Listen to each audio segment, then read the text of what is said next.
Welcome to the Weird Circle. Tonight we embark on Edgar Allan Poe's most ambitious voyage, the narrative of Arthur Gordon Pym. Published in 1838, this was Poe's only complete novel, and what a strange journey it remains. Poe himself later called it a very silly book, yet its influence echoes through literature. Herman Melville read it before writing Moby Dick. Jules Verne was so captivated he wrote a sequel. H.P. Lovecraft drew inspiration from its Antarctic mysteries. The tale begins simply enough. A young man from Nantucket, America's whaling capital, stows away on a ship called the Grampus. But Poe soon plunges us into nightmares that grow increasingly surreal. Mutiny, shipwreck, survival at any cost, and finally a journey toward the South Pole where reality itself seems to dissolve. Poe researched actual sea voyages meticulously, then wove documented facts into impossible fiction. The cannibalism scene was based on a real maritime disaster. The Antarctic descriptions drew from contemporary exploration accounts. When this aired in 1943, the seas were filled with real horrors, U-boats and convoys, torpedoes in the night. The ocean depth concealed genuine terrors that made fiction seem almost tame. Yet Poe understood something eternal. The sea cares nothing for human hopes or fears. It simply waits. Now hear the bell toll for those who sail beyond the map. Weird Circle. In this cave by the restless sea, we are met to call from out the past stories strange and weird. Phantoms of a world gone by speak again the immortal tale, narrative of Arthur Gordon Pym.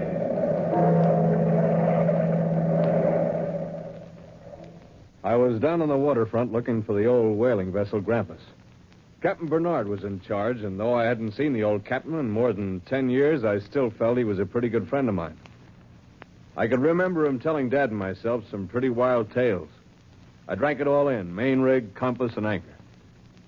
Maybe I never would have seen the old captain and his son Weston if I hadn't been visiting some friends in Boston. I was reading the shipping news one morning, and there it was.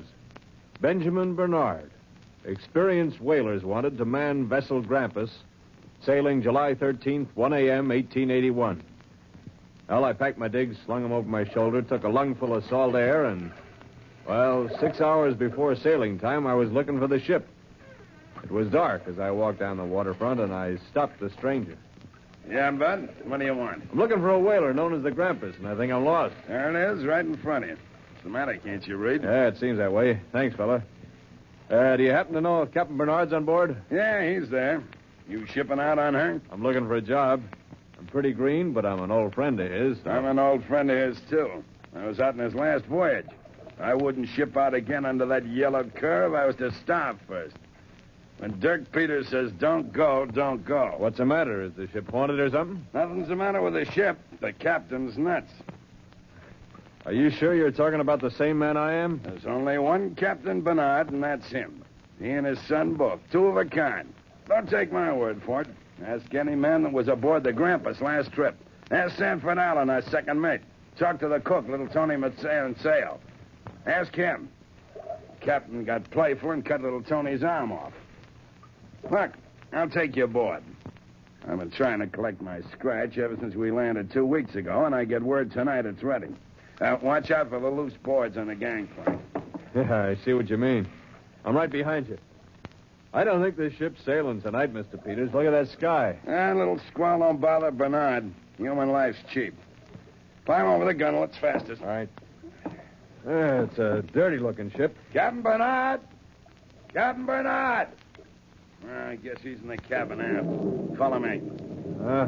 That doesn't sound like a little squall, does it, Mr. Peters? Yeah? Oh, incidentally, my name's Gordon Pym. Everybody's got a name. Life is like that, I guess. Now we get down the passageway here. Captain Bernard, All right, men. Take Mr. Peters and his friend and put them in irons. What's this?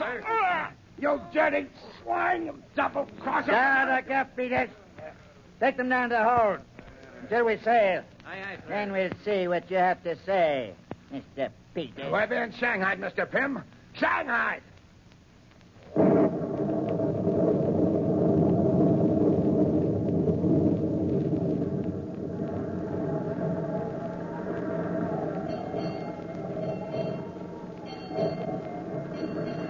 4 in the morning. Been aboard 3 hours, Mr. Pym. Your friend, the captain, ought to come below any minute with a pep talk, now that we're too far at sea to swim back. Wait a minute. Allen. Sanford Allen. Is that you in the corner? Yeah. Kind of cozy, ain't it? All of us together here like this, huh? What'd they do, slug you too? Yeah, with the old payroll gag. Come up and get your pay. And they slug you. Guess who else is here? Tony? Yeah. Tony, how's it going, Tony? I stick the knife in his belly someday. That's what the Tony Manseo do someday. Stick the knife. Yeah, you better not stick in a knife or you get swinging the head on the gallows. They call that mutiny, Tony. Oh, meet Mr. Allen, Tony. This is Pym, Gordon Pym. Hiya, Pym. Hello. How long are we out for, do you know, Allen? Sure. 6 months. You listen to Tony, Peters. Listen to Tony. We stick together this time, you know? He cut off my arm. Someday I cut off his head. Ah, shut up. It's a lot of gab. That's life, I guess. The captain says for you to go on deck. Well, if it ain't the kid. What you doing aboard ship, Weston? Playing sailor? Mr. Peters, I didn't know that... I'm sorry that... Sorry. He's sorry. You didn't know that we was going to get shanghaied when you come down and tell us the payroll's made out. You lying, sniveling yellow pig. Well, honestly, Forget it. You're in the same boat. Oh, here's a friend of yours, Weston. At least, that's what he says. Friend of mine? I have no friends. No friends at all. Watch out, Mr. Manseo. Don't touch me. Johnny, not touch you. I don't want to get my hands dirty. We don't want no dirt in our food, huh, Tony? I can't help what Father does. I never wanted to be a sailor anyway. You know that, Mr. Peters. You know that. I hate the sea. Hate the doggone thing. I'll leave the kid alone. Come on, Allen, before the captain begins to howl like a bull. Hello, Weston. You don't remember me, do you? No, I don't. The name's Gordon Pym. I used to live next door to you in Nantucket 10 years ago. You remember? Gordon, how did you get here? I came aboard looking for a job, and I got one, but not the kind I'm looking for. Well, I hadn't any idea, Gordon. Gordon, wait till you see Father. Wait. He's so changed. All of us are so changed. You'll see.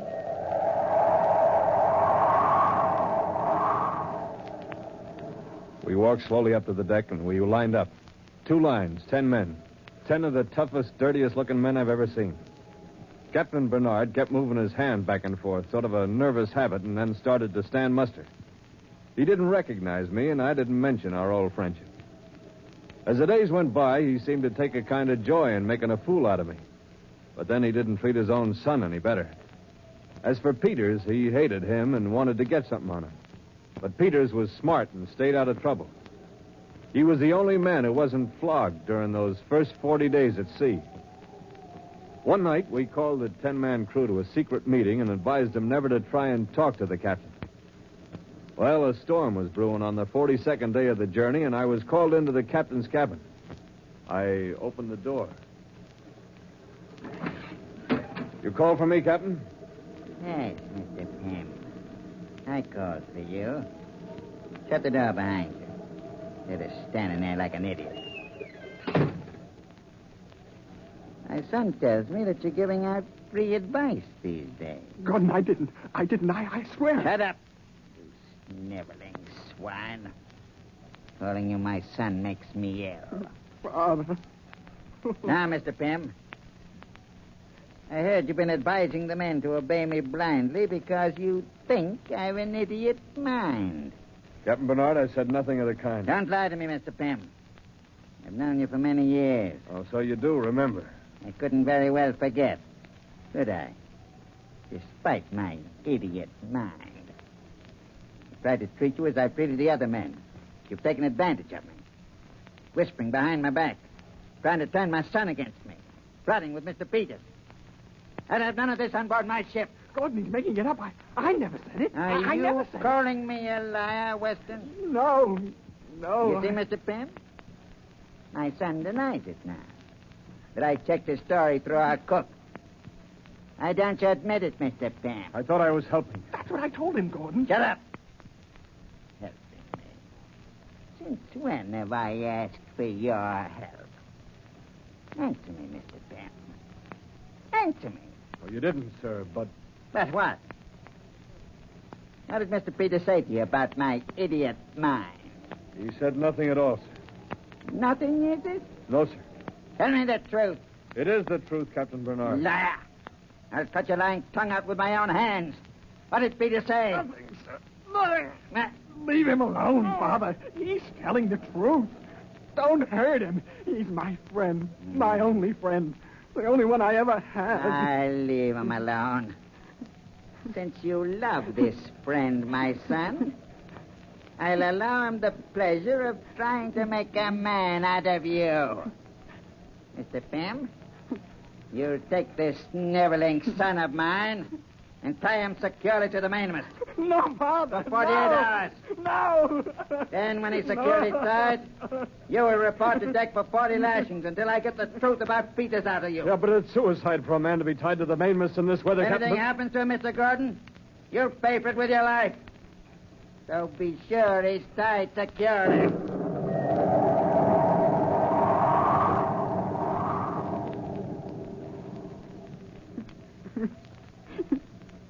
Those were the captain's orders, and we obeyed him. The wind was screaming through the sails like an insane witch on a broomstick, but Weston and I climbed to the cross trees of the mainmast. It was a tough climb, and I think he knew then it was the end for him, but he was afraid to disobey. When we reached the cross trees, I lashed Weston's arms and legs firmly, hoping he could survive the storm. By the time he was made fast, I patted his hair and tried to soothe that poor lost boy. The last I remember of him was his tear-streaked face and the look in his eye. I waved goodbye to him and climbed slowly and carefully below to report for 40 lashes. Captain Bernard, Mr. Pym reporting, sir. Take off your shirt. Yes, sir. Place your hands behind the whipping post and hang on securely, Mr. Pym. And think carefully. Try to remember the words Mr. Peters said about my idiot mind. Yes, sir. The mainmast, Captain Bernard. It's the mainmast. I'm down for the mainmast! It's cracking! Weston, that's a fine sign. You fool. If he wants overboard, save him. Weston overboard. My son. There's your son, Captain Bernard, and you've killed him. You dare say that to me? You murderer. Yes, I warned you of this, but you wouldn't listen. I'll say it. I'll say you're insane. Peters, throw this man in irons. Are you talking to me, Captain Bernard? Throw this man in. Take your hand. Help me, Peters. This man isn't going to captain the ship any longer. This is only Mr. Pym. You realize that? Do you want to swing on the gallows, Mr. Peters? I can't hear you, Captain Bernard. Ain't that a shame? I just can't hear you at all.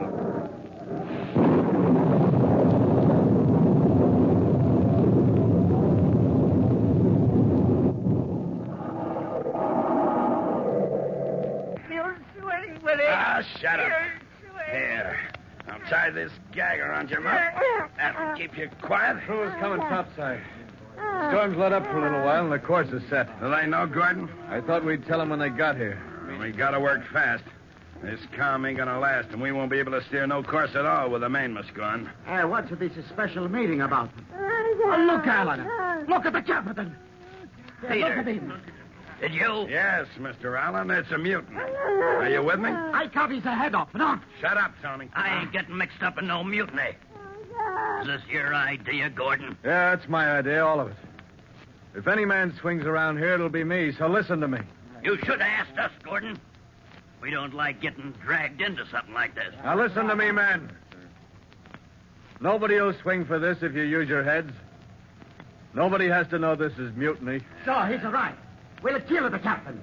Tell him himself cut his head off. And then we say he choose to die. No. No, Tony. We can make this look like a shipwreck. The captain gets put in a lifeboat and set adrift. No, Tony, cut his head off. Shut up, Tony. Go on, Gordon. And we all know the captain's nuts. In 2 or 3 days alone on the ocean, he'll be a babbling idiot. Idiots don't talk sense even if they're found. And even if he is found, he'll look like a shipwreck victim. What about the boat? We're going to scuttle her. Get off in lifeboats when we're near land. Within 2 days, we'll be 10 miles off Cape True. We can row to safety, and it'll be up to you men to keep quiet. Now, are you with me, men? We're with you. We're with you. All right, let's go. And work fast, you monkeys, because we're in for a whale of a blow tonight.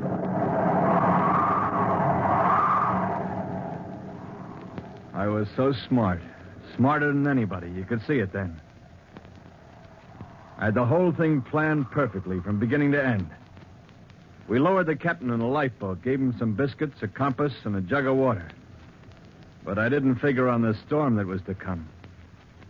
But the storm broke soon after in all its mad, screaming fury.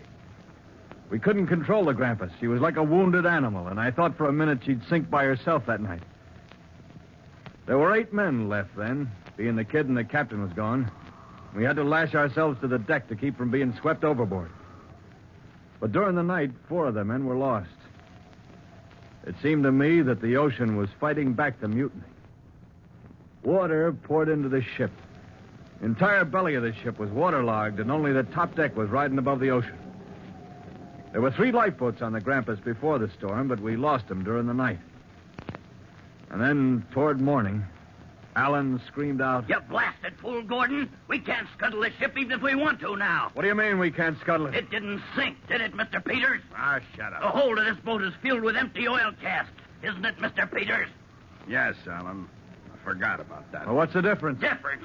You landlubber. Them empty oil casks is full of air. They'll act like a balloon and keep this rotten whaler from sinking. Is that true, Mr. Peters? Yeah, it's true. Well, we can set the ship on fire. What good will that do? We're burnt alive. Solomon say no set the ship on fire. There's no lifeboat. Yes, trap. Ah, shut up, Ollie, and let me think. Just gonna have to set tight and wait. Wait for what, Peters? Wait and pray we get saved. Maybe a ship will pass by. You'll hang, Peters, if we're saved. You and Gordon will hang. I had nothing to do with the mutiny. Me and Tony's free and clear. Ain't we, Tony? Yeah, nothing to do with the non-mutiny. Just wait. Wait. Wait and pray.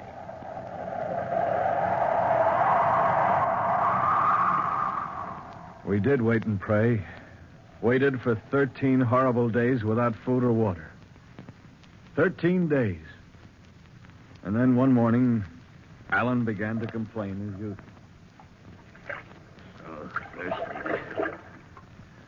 So thirsty. How many of us are left, Gordon? It's not light yet, Peters. I don't know. How do you feel, Gordon? I'm not sure. Take it easy, kid. The sun will come up shortly. Alan. Yeah. Where's little Tony? Tony! He isn't around. Listen to me, both of you. There's just 3 of us left. None of us can last very long floating around on a derelict ship. None of us. But there's a chance. There's always a chance we can be saved. If we can last. What are you getting at, Alan? One of us will have to die so the others can live. One of us must. No. No, Allan, if we all die here first. Maybe you won't, but I will. You were the ringleader, Gordon. You started this thing. You'd hang if we got to land, so would you, Peters. But I'd be free. I got a knife. Put that knife down. Alan's right, Gordon. If any of us is going to live, one of us has got to die. Yeah. No, Peters, no. It's better to die Shut than... up, Gordon. I know what I'm saying. Alan's right. It's 2 against 1. Yeah, 2 against 1. We're going to choose for the privilege. There are 3 pieces of wood. Take them, Gordon. Hold them in your hand. The man who gets the shortest stick is the victim. Is that level with you, Alan? Sure. All right. Put your knife right here in the middle. Okay. There it is. Okay. Choose, Alan. This one. It's short. It's my turn now. There. Yours is the long one. Whose is the shortest, mine or Gordon's? Let's see. Gordon? It's you, Allan. No. No. No, I won't. I'm the one that should live. I'm innocent. Give me that knife. Let go of it, Allan. Oh. You double cross. Take that, Peters, and that. Now I get the knife. And no, Peters, you. Oh.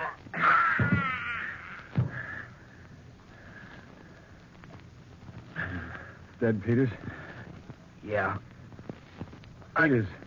What's the matter with you? You all right? I'll be all right. Hound. Always double-cross. Allan wounded you badly, Peters. I'll get some salt water and wash the blood off you. That'll keep the wound clean. It's too deep, Gordon. Look. Look ahead. Look, Gordon. I see the outline of land ahead. Land! It's just a mirage, Peters. You think it's land? No. Look straight ahead. You're right. Land. Land ahead. We'll be saved, Peters. Peters. Peters!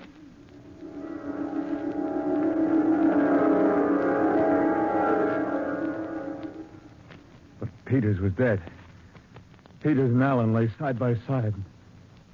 I climbed over the gunwale of that ship and started for land. I don't know how I ever made it. I couldn't swim 4 miles in good condition, yet I swam 4 miles after 13 days of no food or water. I climbed out of the water, wet and tired, and fell exhausted on the beach. I don't remember what happened after that.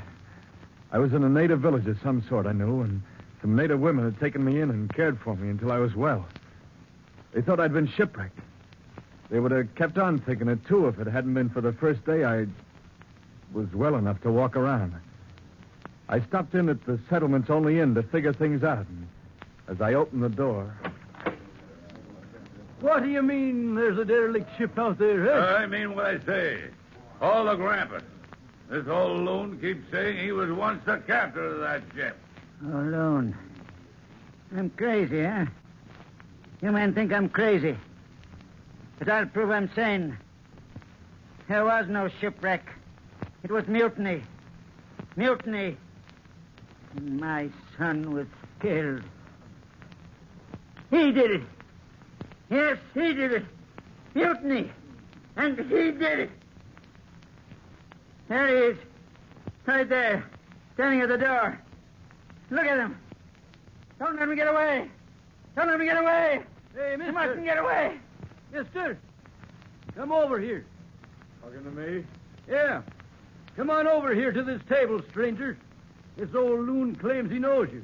Yes, I know you. Don't I? Well, answer me. You were hired on board the Grampus and led a mutiny against me and you'll swing for it. I was picked up 3 days after you put me in that rowboat. I've stayed alive for one reason and one reason only. To watch your body swing from the gallows. Tell these men the truth. Speak up, man. Speak up. Are you a Gordon Pym? I demand an answer. Are you a Gordon Pym? Well, mister, are you? It's your word against his. Tell the truth. Are you a Gordon Pym? Frankly, I don't know who I am. I guess I'm just something washed up out of the sea. Yeah, I'm just somebody washed up out of the sea.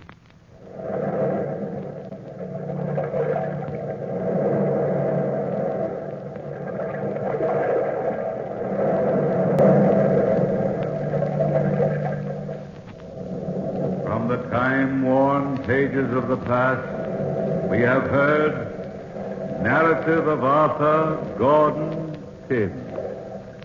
Bellkeeper, toll the bell.